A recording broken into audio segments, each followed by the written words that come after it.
আপনাদের সাহায্য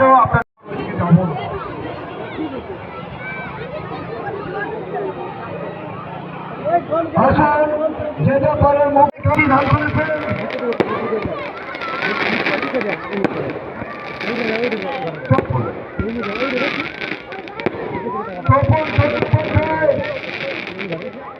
চট্টোপাধ্যায় এবং ওনার জামাই এই গাছটি দান করেছেন।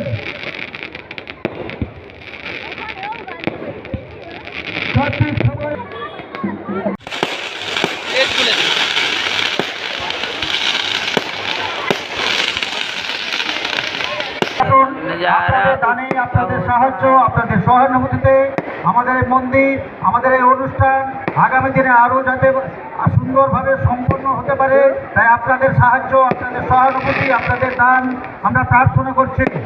আর কিছুক্ষণ পরে আমাদের পিট ফোর শুরু হবে এবং পিট ফোরের পরেই রাত্রি 9 ঘটিকায় রয়েছে আমাদের মূল আকর্ষণ রকস্টার